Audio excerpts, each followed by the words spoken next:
This video is not financial advice. I am not a financial planner. It is for entertainment purposes only. It's the one, the only. Apefather in the house, baby. Wow!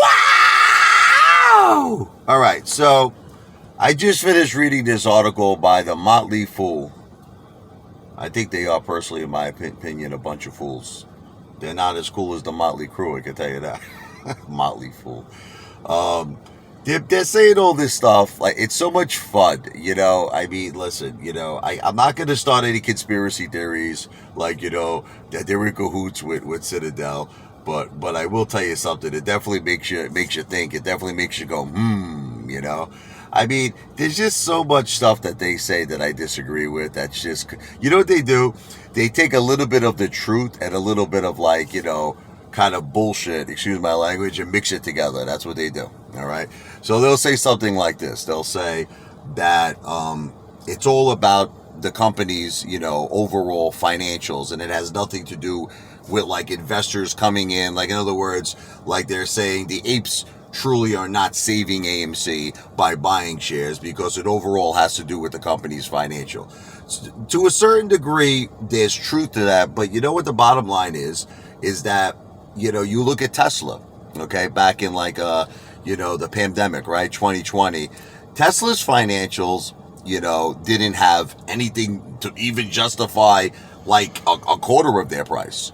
I mean, and it just kept going up and up and up and up and up to a point where it was no longer about the company's financials. People were just buying it, like, at whim. They were just buying it because it was kind of like, I love Tesla, you know, I love Elon Musk. That was the reason they were buying Tesla. It had nothing to do with the company's performance. And I feel it's the same thing with AMC. You know, we're all buying AMC because we have a dream. We have a movement. I mean, you know, I'm not trying to take anything away from AMC. I mean, listen, I just was at the movies the other day. You saw me, right? Watching the movies with my family at AMC and Brick. But, you know, this is more than AMC. This is more than the movie company. This is a movement. So, you know, Motley Fool is not really talking about our movement. They're not really talking about the dreams and the ambitions of the apes. They're just talking about it like a stock.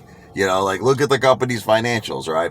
Another thing that they said, which really bothered me a lot, is that they're saying the hedge funds are in no rush to cover their short positions. They said, like, for instance, Citadel is this, like, it went back to kind of what Big Play was saying.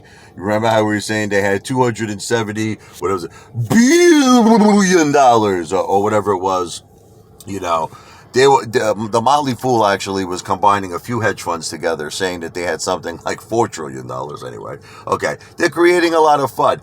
You know what they're not saying? To a certain degree, they're right, because yes, it's true. Like, you know, if the hedge funds are able to pay their interest, you know what I mean? You know, ultimately they can cover their margin positions at their leisure. But there's one thing that the Motley Fool is leaving out: naked shorts. Okay? They're not talking about that. Okay? And there's been confirmation that the hedge funds are using these illegal tactics, naked shorts. And they could be trillions in debt. For some reason, the Motley Fool decided to leave that out. They don't want to talk about that. Okay? So, you know, the reason I'm making this video is, guys, this is crazy times right now, because you got so many things fighting the apes. You know, you got, the first thing you got fighting the apes is the corrupt media. They're creating all this FUD, all this uncertainty, all this fear.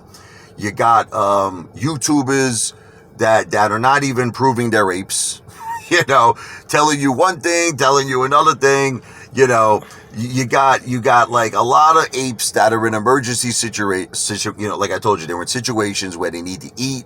They need, you know, they have the pay the electric bill. They, you know, they're going through tough times. And it's like I said, look, guys, I gotta go back to Rocky Balboa. Look, I'm sorry if I always talk about Rocky, but you know something? The movie Rocky made a major difference in my life. You know, I'm gonna tell you a quick little story.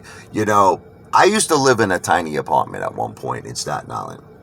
You know, it was terrible at one point. You know, we even had my mother living with us, the ape mother, and we had two kids, me and my wife, two dogs. This was like a one-bedroom apartment.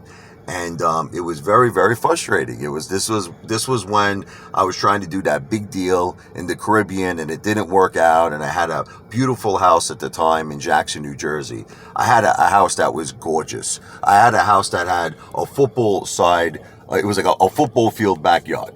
Okay, I had everything. In-ground pool, everything. The hot tub.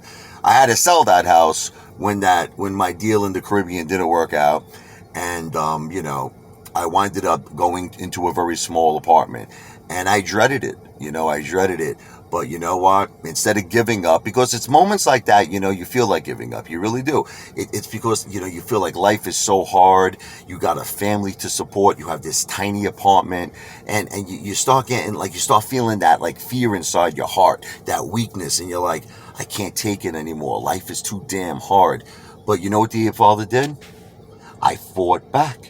Okay, I did my real estate. I made a ton of money. I worked my ass off. I did music concerts. I was doing piano lessons. I was teaching 30, 40 piano students a week. I was making $2,000 a week. I was making money in real estate. I was doing all kinds of things. Okay, and the bottom line is I worked my ass off for a good 2 years.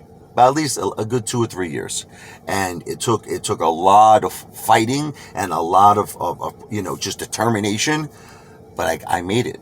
I got it all back, baby. And then I bought another beautiful house, and then I have an in-ground pool. I have a hot tub. I did a lot of great things. But you see, the point is I didn't give up.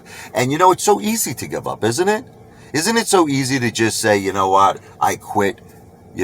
But it takes a real man. It takes an ape. It takes an ape with diamond balls of steel to look that fear. And that's why I got to go back to Rocky, because all he ever talked about in the movie is fear could be your best friend or fear could be your worst enemy. And if you let it get to you, you're going to just collapse. You're out, If you can make fear, okay, burn inside of you where you face it, okay, it blows you up with such power and such enthusiasm. And then what happens is that you become so determined to make it. You say, I gotta make it. It's like, 50 Cent. What'd he say? Get rich or die trying. And that's the words I've always lived by. Get rich or die trying. And that's what the apes are going to do. We're not going to let nothing beat us. The media is not going to beat us. Okay. FUD is not going to beat us. Fear is not going to beat us. We're going to keep holding. I'm going to hold for you. You're going to hold for me. We're a family. Okay. We're going to buy when we can. Share my videos. Help me get new investors in AMC. Subscribe to the Apefather's channel. Help me build it's our army. Okay, because remember, guys, this is not the real price of AMC. Keep saying it to yourself. Every time you get scared, remember the Apefather's like Mickey. I'm going to be that angel in your corner, and I'm going to whisper, get up, you son of a bitch, because the Apefather loves you. Stay strong, my ape brothers and sisters.